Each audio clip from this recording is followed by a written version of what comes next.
Get ready for the dictation. 5 seconds.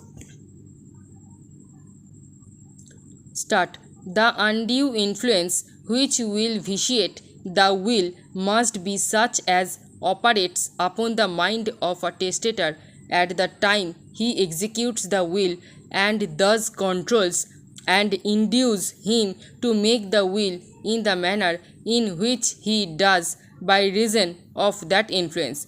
It must be such influence as affects the free agency of the testator and impels him to yield his choice to the person exerting the influence.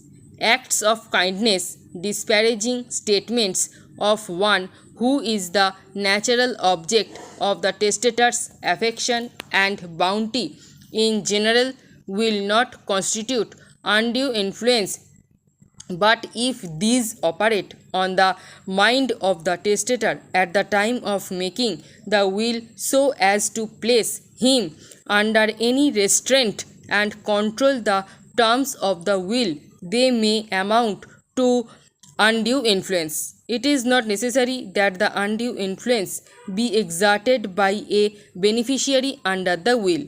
Neither is it essential that the undue influence be exerted at the time of the execution of the will, but the undue influence that will vitiate a will may be the sum total of the effect of words spoken and acts done at or prior to the time of executing the will, but the effect of the acts must operate upon the mind of the testator in the act of making his will and restrain his free agency at that very time. Otherwise, the influence does not affect or void the will para.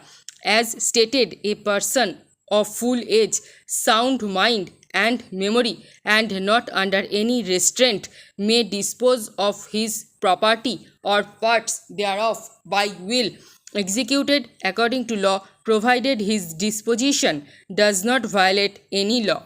The testator has a right to decide the terms of his will. He has a right to select the persons to whom he gives his property. He determines the portion he devises or bequeaths to each. He judges the fairness, justness, or quality of his disposition by will. As its provisions affect otherwise, no one may question his right so to do or challenge his will if made according to law and its provisions do not violate the law.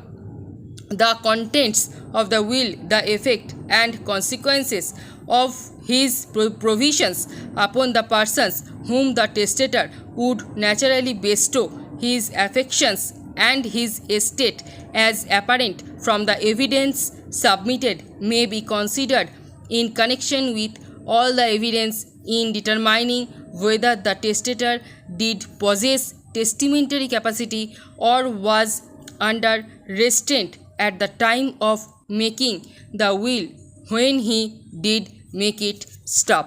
ভিডিওটি ভালো লেগে থাকলে like share এবং subscribe করে পাশে থাকা bell আইকনটি press করে রাখুন সবার আগে নোটিফিকেশন পেতে। Thanks for watching.